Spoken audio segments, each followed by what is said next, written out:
Good morning all. ಈ ದಿನ ನಮ್ಮ ಪ್ರಯಾಣ ಕೊಮ್ಮಸಂದ್ರ ಡೇ 2. ಮತ್ತೆ ಕೊಮ್ಮಸಂದ್ರದಲ್ಲೇ ಕ್ಯಾಂಪ್ ಹಾಕಿದ್ದೀವಿ. ಯಾಕಂದರೆ ನೆನ್ನೆ ಹೋಗಿದ್ದು ರೆಸ್ಪಾನ್ಸ್ ಚೆನ್ನಾಗಿತ್ತು, ಅದಕ್ಕೋಸ್ಕರ ಮತ್ತೆ ಕೊಮ್ಮಸಂದ್ರಕ್ಕೆ ಹೋಗಿದ್ದೀವಿ.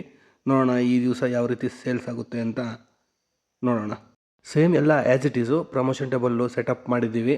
ಮತ್ತು ಗ್ರಾಮಸ್ಥರು ಬಂದು ನೋಡ್ತಾ ಇದ್ದಾರೆ, ಕೆಲವರು ಕೇಳ್ತಾ ಇದ್ದಾರೆ, ಕೆಲವರು ಡೀಟೇಲ್ಸ್ ತೊಗೊತಾರೆ, ನೋಡ್ತಾರೆ, ಹೋಗ್ತಾರೆ. No problem. ಯಾಕಂದರೆ ಅವ್ರಿಗೂ ಹೊಸ ಪ್ರಾಡಕ್ಟ್ ಆಗಿದ್ದರಿಂದ ತೊಗೊಳ್ಳೋದ ಬೇಡವ ಅಂತ ಡೌಟ್ಸ್ ಇದ್ದೇ ಇರುತ್ತೆ. ನಾವಾದ್ರೂ ಮಾರ್ಕೆಟ್ಗೆ 20 ಸಾರಿ ನೋಡ್ತೀವಿ ಹೆಂಗೆ ಏನು ಅಂತ.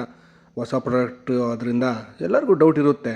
ಬಟ್ ಅವ್ರಿಗೆ ನಂಬಿಕೆ ಬರೆಸ್ಬೇಕು ನಾವು. ನಮ್ಮ ಪ್ರಾಡಕ್ಟ್ ಮೇಲೆ ನಮಗೆ ನಂಬಿಕೆ ಬರೆದ ಮೇಲೇ ಅವರು ತಗೊತಾರೆ. ಅದಕ್ಕೋಸ್ಕರ ಪ್ರಯತ್ನ ಬಿಡಬಾರ್ದು, ಪ್ರಯತ್ನ ಮಾಡ್ತಾ ಇರಬೇಕು. ಅದಕ್ಕೋಸ್ಕರ 15 ದಿವ್ಸಕ್ಕೊಂದು ಸಾರಿ ಕ್ಯಾಂಪ್ ಆಯೋಜನೆ ಕಂಪಲ್ಸರಿಯಾಗಿ ಮಾಡ್ತಾಯಿದ್ದೀವಿ. ಮತ್ತು ಯೂತ್ಗೊಂದು ನಾನು ಸಜೆಷನ್ ಕೊಡ್ತೀನಿ, ದಯವಿಟ್ಟು ಸಿಂಪಲ್ಲಾಗಿರೋ ಯಾವುದೋ ಒಂದು ಬಿಸ್ನೆಸ್ ಸ್ಟಾರ್ಟ್ ಮಾಡಿ. ನಿಮ್ಮದೇ ಆದಂಥ ಒಂದು ಸ್ವಂತ ಬಿಸ್ನೆಸ್ ಇದ್ರೇ ನಿಮಗೆ ಚೆನ್ನಾಗಿರುತ್ತೆ. 15-20 ಸಾವಿರ 30 ಸಾವಿರಕ್ಕೆಲ್ಲ ಕೆಲಸ ಮಾಡ್ಕೊಂಡಿರಬೇಡಿ. ಏನೋ ಒಂದು ಬಿಸ್ನೆಸ್ ಸಣ್ಣದಾಗಿ ಸ್ಟಾರ್ಟ್ ಮಾಡಿ. ನಿಮ್ಮದೇ ಆದಂಥ ಒಂದು ಸ್ವಂತ ಬಿಸ್ನೆಸ್ ಇದ್ದರೆ ನಿಮಗೂ ಫ್ರೀಡಮ್ ಇರುತ್ತೆ. ಪಾರ್ಟ್ ಟೈಮ್ ಬಿಸ್ನೆಸ್ ಸ್ಟಾರ್ಟ್ ಮಾಡಿ, ಫುಲ್ ಟೈಮಲ್ಲಿ ಮಾಡೋಕ್ಕೆ ಹೋಗಬೇಡಿ. ಯಾಕೆಂದರೆ ಒಂದೇ ಸರಿ ಬಿಸ್ನೆಸ್ಸು ಕ್ಲಿಕ್ ಆಗೋದಿಲ್ಲ. ತುಂಬ ಪೇಷನ್ಸ್ ಇರಬೇಕು, ಪ್ರಯತ್ನ ಮಾಡ್ತಾನೇ ಇರಬೇಕು.